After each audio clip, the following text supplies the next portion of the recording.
भारत जोड़ो यात्रा के बाद एक और यात्रा पर कांग्रेस सांसद राहुल गांधी निकलने वाले हैं। इस यात्रा का ऐलान कांग्रेस की ओर से कर दिया गया है। इस यात्रा का नाम भारत न्याय यात्रा दिया गया है। कांग्रेस की ये यात्रा 14 जनवरी से मणिपुर से मुंबई तक की यात्रा होगी, जो 20 मार्च तक चलेगी। 14 राज्यों से गुजरने वाली ये यात्रा पूर्वोत्तर भारत से देश के पश्चिमी हिस्से को जोड़ेगी। लंबे समय से चर्चा थी कि राहुल गांधी एक और यात्रा पर निकलने वाले हैं, जिसका अब ऐलान हुआ है। अब राहुल गांधी जी के नेतृत्व में कांग्रेस पार्टी भारत न्याय यात्रा निकालने वाली है। 14 जनवरी से लेकर 20 मार्च तक 6,200 किलोमीटर लंबी भारत न्याय यात्रा 14 राज्यों से गुजरेगी। मणिपुर में शुरुआत होगी और यह समाप्त होगी मुंबई में। भारत जोड़ो यात्रा के दौरान राहुल जी ने 3 मुद्दे उठाए थे। आर्थिक विषमताओं के बारे में उन्होंने जिक्र किया, सामाजिक ध्रुवीकरण के बारे में उन्होंने बातचीत की और राजनीतिक तानाशाही जो आज हमारे देश में हकीकत बन गई है, उसके बारे में जनता को अवगत कराया। तो ये 3 बड़े मुद्दे थे भारत जोड़ो यात्रा के समय में। उन्होंने अपनी आवाज बढ़ती हुई आर्थिक विषमताओं के बारे में, बढ़ती हुई सामाजिक ध्रुवीकरण के बारे में और बढ़ती हुई राजनीतिक तानाशाही के बारे में उन्होंने अपने विचार जनता के बीच में रखा। वो मन की बात नहीं थी, वो जनता की चिंता थी। लोगों से सुनने के लिए भारत जोड़ो यात्रा निकाला गया था। अब ये यात्रा दूसरे चरण में भारत न्याय यात्रा है। आर्थिक न्याय के लिए, सामाजिक न्याय के लिए और राजनीतिक न्याय के लिए। लोकतंत्र को बचाना है, संविधान को बचाना है। महंगाई और बेरोजगारी से करोड़ों परिवार जो पीड़ित हैं, उनको एक नया भविष्य, उज्जवल भविष्य दिखाना है। और फिर से जो समाज को बांटा जा रहा है, समाज को बांटने की प्रक्रिया शुरू करनी है।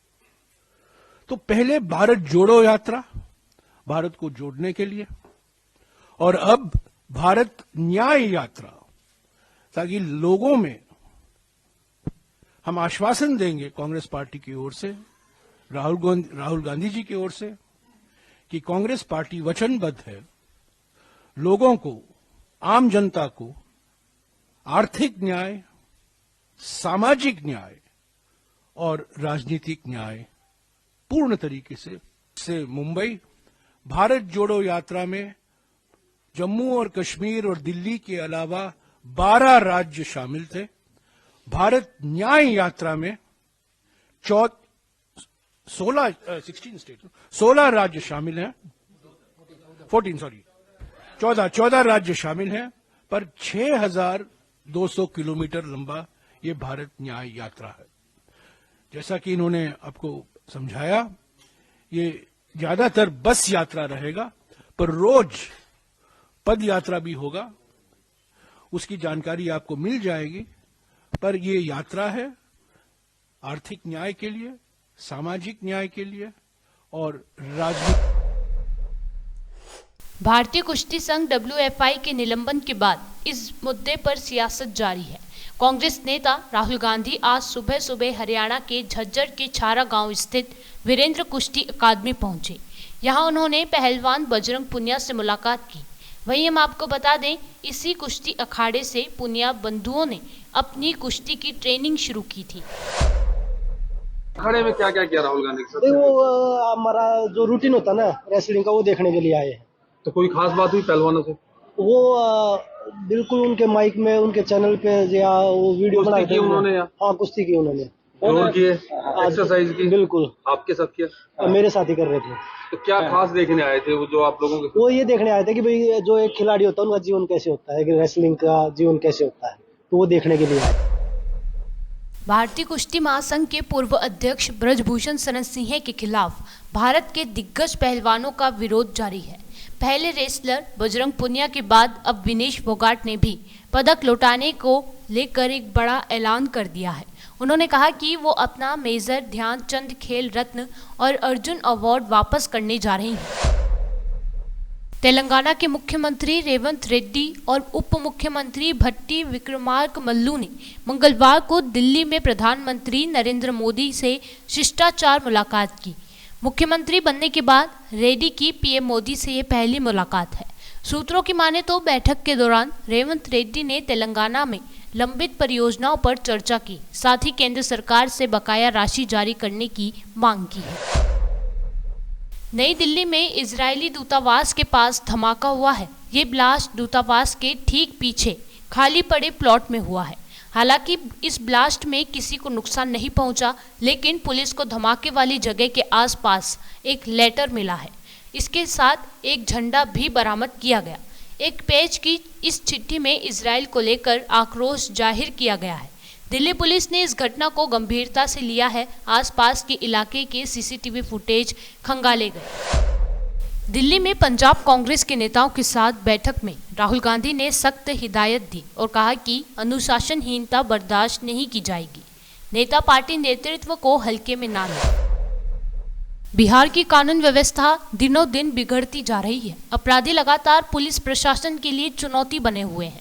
कभी बालू माफिया पुलिस पर हमला कर रही है तो कभी शराब माफिया। अब खबर है कि कटिहार जिले में अवैध आरा मशीन पर छापेमारी करने गई वन विभाग की टीम पर अपराधियों ने हमला करके उन्हें बंधक बना लिया। ये मामला जिले के कोड़ा प्रखंड की रोतारा थाना स्थित महेश्वा गांव का बताया जा रहा है। उमेश पाल हत्याकांड में सबसे ज्यादा चर्चित हुआ अतीक अहमद का गुर्गा गुड्डू मुस्लिम उर्फ गुड्डू बमबाज पर शिकंजा कस गया है। मंगलवार को पुलिस की टीमें गुड्डू मुस्लिम के घर की कुर्की करने पहुंच गई। घर के पूरे सामान को कुर्क कर लिया गया। पुलिस चकिया इलाके के चक निरातुल स्थित मकान से खिड़की दरवाजे तक उखाड़ कर ले गई। गुड्डू मुस्लिम पर पुलिस ने 5 लाख का इनाम घोषित कर रखा है। उमेश पाल हत्याकांड के बाद से ही गुड्डू फरार है। जम्मू कश्मीर के पूंछ जिले में सेना की गाड़ियों पर हुए आतंकी हमले को लेकर सेना के साथ साथ भारत सरकार भी अति गंभीर है। इस बीच केंद्रीय रक्षा मंत्री राजनाथ सिंह आज राजौरी पहुंचे, जहां वो अधिकारियों के साथ बैठक करेंगे। इसके अलावा आतंकियों के खिलाफ चलाए जा रहे ऑपरेशन को लेकर भी समीक्षा करेंगे।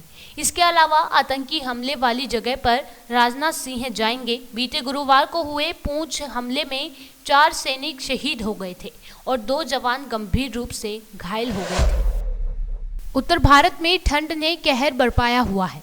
दिल्ली एनसीआर में बुधवार सुबह के नज़ारे कुछ ऐसे थे कि कुछ दूरी पर कोहरे की वजह से कुछ भी नहीं दिख रहा था। दिल्ली की तेज रफ्तार कोहरे की वजह से कुछ धीमी पड़ती नजर आई। कोहरे की वजह से कई ट्रेन लेट चल रही हैं तो कई फ्लाइट्स भी इसका असर देखने को मिल रहा है। बुधवार की सुबह दिल्ली एनसीआर में घना कोहरा छाया रहा। इससे एक दिन पहले यानी मंगलवार को सुबह 7 बजे से लेकर 10 बजे तक आईजीआई एयरपोर्ट के पास विजिबिलिटी महज 15 मीटर की रह गई थी और इससे उड़ानें प्रभावित हुई।